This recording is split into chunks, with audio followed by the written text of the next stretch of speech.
Hello friends, welcome to our YouTube channel learn with NH. आज के शानदार video के अंदर हम दोस्तों रीट मेंस भर्ती परीक्षा से संबंधित लेवल 1 और लेवल 2 के लिए आरटी एक्ट 2009 से संबंधित कुछ प्रीवियस एग्जाम में जो सवाल पूछे गए हैं उनकी चर्चा करेंगे। ये वीडियोज़ आप लोगों के लिए काफ़ी ज़्यादा इंपॉर्टेंट होने वाले हैं। छोटा सा वीडियो होने वाला है, इसे आप ज़रूर देखिएगा। आरटी एक्ट 2009 से संबंधित आज का पहला सवाल है, भारत में शिक्षा के अधिकार के लिए पहल किसने की थी? तो भारत में शिक्षा के अधिकार के लिए पहल किसके द्वारा की गई? तो ये आपके गोपाल कृष्ण गोखले के द्वारा की गई थी। ऑप्शन सी यहाँ पर आपका बिल्कुल सही होगा। अगला सवाल है, निःशुल्क एवं अनिवार्य शिक्षा का अधिकार अधिनियम 2009 देश में कब लागू हुआ?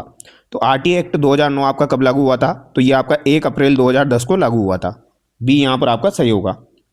अगला सवाल है, आरटी अधिनियम 2009 की कौन सी धारा में यह उल्लेख है कि प्रत्येक राज्य अपनी अपनी आरटी नियमावली बना सकती है?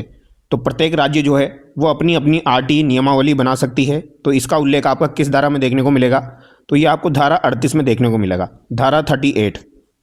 अगला सवाल है, भारतीय संविधान में कौन से संशोधन द्वारा शिक्षा का अधिकार सम्मिलित किया गया? तो भारतीय संविधान में कौन सा संशोधन हुआ था, फिर उसके द्वारा आपका शिक्षा का अधिकार जो है ये सम्मिलित किया गया? तो यहाँ पर आपका 86वां संविधान संशोधन हुआ था। इसके द्वारा ही आपका दोस्तों शिक्षा का अधिकार जो है ये सम्मिलित किया गया था।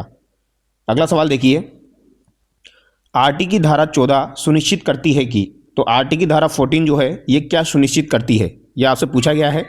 तो किसी बालक को आयु का सबूत ना होने के कारण विद्यालय में प्रवेश से इनकार नहीं किया जा सकता। तो धारा 14 क्या कहती है? किसी बालक को आयु का सबूत नहीं होने के कारण विद्यालय में प्रवेश से आप उसे इनकार नहीं कर सकते हो। अगला सवाल है, आरटी अधिनियम 2009 की धारा 27 के अनुसार शिक्षक को निम्न में से किस कार्य में नहीं लगाया जाएगा? तो धारा 27 के अनुसार किस कार्य में उसे नहीं लगाया जाएगा, ये आपसे पूछा गया है। तो उसे प्लस पोलियो अभियान में नहीं लगाया जाएगा, 10 वर्षीय जनगणना में लगाया जा सकता है, चुनाव कार्य में लगाया जा सकता है, आपदा राहत कार्य में लगाया जा सकता है, लेकिन प्लस पोलियो जो अभियान है इसमें नहीं लगाया जाएगा। अगला सवाल है, आरटी अधिनियम 2009 की धारा 8 व 9 के प्रावधानों के अनुसार विद्यार्थियों को अधिगम सामग्री उपलब्ध कराने का दायित्व किसका होगा? तो अधिगम सामग्री जो है ये उपलब्ध कराने का दायित्व किसका होगा? धारा 8 और 9 के प्रावधानों के अनुसार। तो ये किसका होगा? राज्य सरकार का होगा। बी यहाँ पर आपका सही है। अगला सवाल है, आरटी अधिनियम 2009 शिक्षकों के लिए प्रति सप्ताह कितने घंटे काम करने का निर्देश देता है? तो प्रति सप्ताह कितने घंटे काम करने का निर्देश देता है शिक्षकों के लिए आरटी अधिनियम 2009? तो ये आपका 45 घंटे जो है ये काम करने का निर्देश देता है। बी यहाँ पर आपका सही होगा। और ये 1 हफ्ते की बात आपकी की जा रही है। तो प्रति सप्ताह 45 घंटे कार्य का निर्देश, जिसमें तैयारी के घंटे भी शामिल हैं। अगला सवाल है, आरटी अधिनियम 2009 के अनुसार निम्नलिखित किस प्रमाण पत्र के बिना कोई विद्यालय स्थापित नहीं किया जाएगा? तो कौन सा प्रमाण पत्र आपका ऐसा है जिसके बिना विद्यालय स्थापित नहीं किया जाएगा? तो ये आपका हो जाएगा मान्यता प्रमाण पत्र। ऑप्शन बी यहाँ पर आपका सही है। तो धारा 18 में कहा गया है कि कोई भी विद्यालय सरकार की मान्यता के बिना संचालित और स्थापित नहीं किया जाएगा। तो ये किस में कहा गया है? धारा 18 में कहा गया है। अगला सवाल देखिए, और अगर यहाँ पर उल्लंघन किया जाएगा तो आपका 1 लाख रुपए का जुर्माना लगेगा, और निरंतर उल्लंघन करने पर प्रतिदिन 10,000 का जुर्माना भी यहाँ पर लगाया जाएगा। तो ये आपको याद रखना है।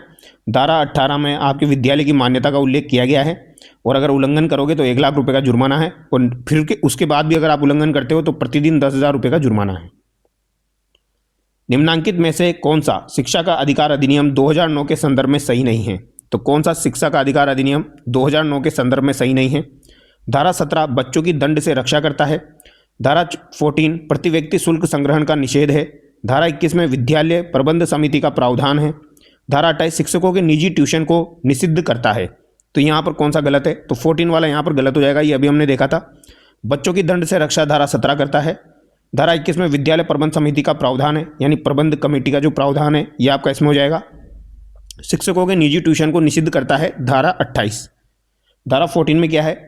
प्राथमिक शिक्षा में प्रवेश के लिए जन्म प्रमाण पत्र या अन्य कोई दस्तावेज आयु का आधार होगा, परंतु किसी बालक के पास अगर आयु के सबूत नहीं है तो विद्यालय में प्रवेश से आप उसे मना नहीं कर सकते। ये धारा 14 में कहा गया है। अगला सवाल देखिए, विद्यालय में नामांकन के पश्चात विद्यालय जाना छोड़ देने वाले बच्चों के अनुपात को कहते हैं। तो विद्यालय में अगर उनका नामांकन हो चुका है फिर उसके बाद वो विद्यालय जाना छोड़ देते हैं तो इसे क्या कहा जाएगा? इसे ड्रॉप आउट रेट कहा जाएगा। क्या कहा जाएगा? ड्रॉप आउट रेट इसे कहा जाएगा। अगला सवाल देखिए, शिक्षा का अधिकार अधिनियम 2009 के लिए कौन सा कथन सत्य नहीं है? तो कौन सा कथन यहाँ पर आपका सत्य नहीं है यह आपको बताना है। 6 से 14 वर्ष के प्रत्येक बालक के लिए निःशुल्क व अनिवार्य शिक्षा, विद्यालय प्रबंध समिति का प्रावधान, प्राथमिक शिक्षा के लिए राष्ट्रीय आयोग का गठन, अध्यापक के लिए प्रति सप्ताह न्यूनतम 60 घंटों का कार्य। तो ये 60 घंटों का नहीं है, ये 45 घंटों का है। तो डी यहाँ पर आपका गलत हो जाएगा, जो कि हम देख चुके हैं। ठीक है। और विद्यालय प्रबंध समिति का प्रावधान किसमें? आपका धारा 21 में है। अध्यापकों के लिए प्रति सप्ताह 45 घंटे का कार्य का निर्देश है, जिसमें तैयारी के घंटे भी आपके शामिल हैं। अगला सवाल है आपका, निम्नलिखित संरचनाओं में से शिक्षा का अधिकार अधिनियम 2009 किसकी वकालत करता है? तो शिक्षा का अधिकार अधिनियम किसकी वकालत करता है? तो ये यहाँ पर आपके समावेशी शिक्षा की वकालत करता है। सी यहाँ पर आपका सही होगा। अगला सवाल है, शिक्षा के अधिकार अधिनियम के अंतर्गत निम्न में से क्या शिक्षक के कार्य नहीं माने गए हैं? तो कौन सा कार्य जो है ये शिक्षक का नहीं माना गया है, ये आपको बताना है। एक निश्चित समय में पाठ्यक्रम को पूरा करना, ये तो शिक्षक का कार्य हो जाएगा। शिक्षक को खुद को व्यक्तिगत ट्यूशन में व्यस्त रखना चाहिए, तो ये कार्य शिक्षक का नहीं है। विद्यालय के लिए नियमितता बनाए रखना चाहिए तथा समय का पाबंद होना चाहिए, ये बात भी सही है। हर बालक के अधिगम क्षमता को समझकर उसकी जरूरत के अनुसार उन्हें अतिरिक्त अनुबोध प्रदान करना चाहिए, ये बात भी यहाँ पर सही हो जाएगी। तो बी यहाँ पर आपका गलत हो गया। शिक्षकों के कर्तव्यों का उल्लेख किसमें किया गया है? तो धारा 24 में किया गया है, याद रखिएगा। अगला सवाल है, निःशुल्क एवं अनिवार्य बाल शिक्षा अधिकार अधिनियम 2009 दिव्यांग बच्चों की निःशुल्क शिक्षा के अधिकारों को सुनिश्चित करता है। तो दिव्यांग बच्चों के निःशुल्क अधिकारों को सुनिश्चित करता है, यह आपसे पूछा गया है। तो सामान्य बालकों के लिए तो कितना हो जाएगा? ये 6 से 14 वर्ष हो जाएगा, और दिव्यांग बालकों के लिए 6 से 18 वर्ष हो जाएगा। तो दिव्यांग बालकों के लिए 6 से 18 वर्ष है, और सामान्य बालक का पूछा जाए तो 6 से 14 वर्ष है। प्राथमिक स्तर पर शिक्षक की न्यूनतम कार्य दिवस है। तो प्राथमिक स्तर पर शिक्षक के न्यूनतम कार्य दिवस कितने हो जाएंगे? तो ये आपके कितने हो जाएंगे? 200 यहाँ पर हो जाएंगे। तो उच्च प्राथमिक स्तर पर 220 कार्य दिवस यहाँ पर होंगे, और यहाँ पर प्राथमिक स्तर पर बात की जाए तो 200 यहाँ पर होंगे। तो 200 और 220 दोनों याद रखने हैं। अगर प्राथमिक स्तर पर पूछे जाए तो 200 होंगे, और उच्च प्राथमिक स्तर पर पूछे जाए तो 220 कार्य दिवस हो जाएंगे। निजी स्कूलों में गरीब बच्चों के लिए कितनी % सीटें आरक्षित है? तो गरीब बच्चों के लिए जो है निजी स्कूलों में कितनी % सीटें आरक्षित है? तो यहाँ पर आपकी 25% सीटें जो है ये गरीब बच्चों के लिए आरक्षित है। ए यहाँ पर आपका सही होगा।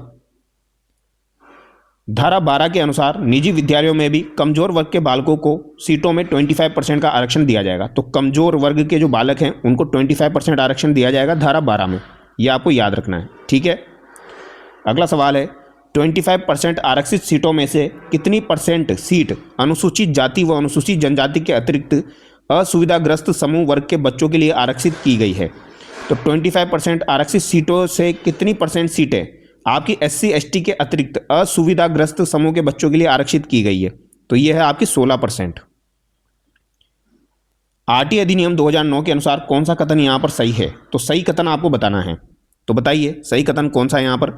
स्कूल कैपिटेशन फीस लगा सकते हैं, स्कूल प्रवेश के लिए स्क्रीनिंग प्रक्रिया का प्रयोग कर सकते हैं। तो ये दोनों कथन यहाँ पर आपके गलत दिए गए हैं। फीस नहीं लगा सकते हैं वो आपकी कैपिटेशन फीस, और स्क्रीनिंग प्रक्रिया का उपयोग नहीं कर सकते हैं। तो यहाँ पर आपका कोई सा भी कथन जो है वो सही नहीं है। अगला सवाल देखिए, शिक्षा का अधिकार अधिनियम 2009 के अनुसार यदि कोई विद्यालय कैपिटेशन शुल्क लेता है तब उसके लिए दंड का प्रावधान है। तो उसके लिए दंड का प्रावधान है लिए गए कैपिटेशन शुल्क के 10 गुना तक अर्थदंड। तो कैपिटेशन जितना लेगा वो उससे लगभग 10 गुना तक उस पर अर्थदंड लग सकता है।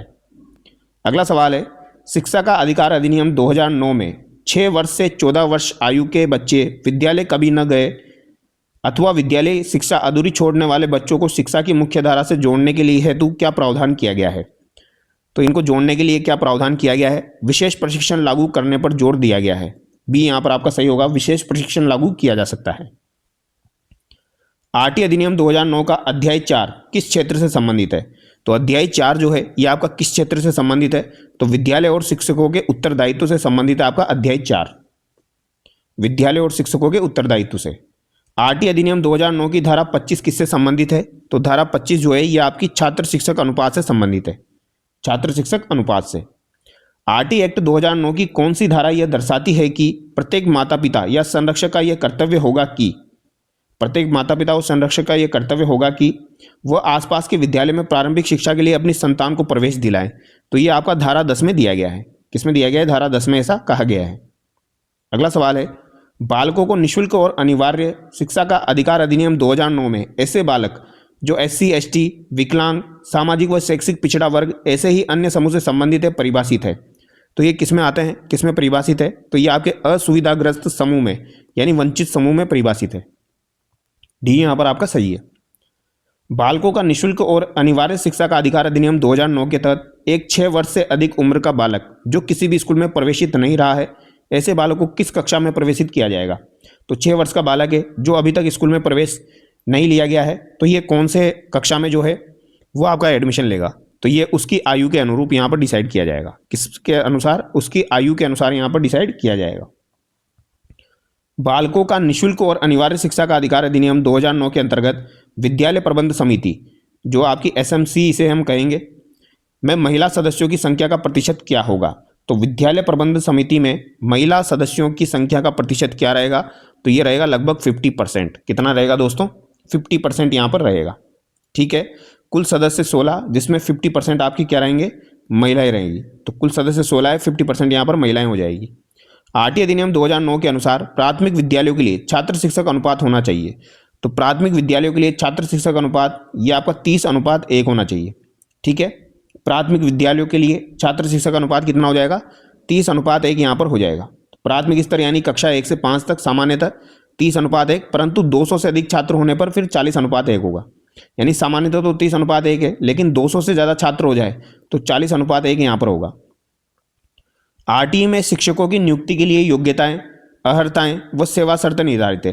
तो योग्यताएं, अर्हताएं और सेवा शर्तें किस में दी गई है, तो ये आपकी धारा 23 में दी गई है। तो धारा 23 में आपको योग्यताएं, अर्हताएं और आपकी सेवा शर्तें आपको देखने को मिल जाएगी। बालकों का निःशुल्क और अनिवार्य शिक्षा का अधिकार अधिनियम 2009 के तहत कुल स्वीकृत संख्या के कितने प्रतिशत से अधिक अध्यापकों की रिक्तियां नहीं रहनी चाहिए।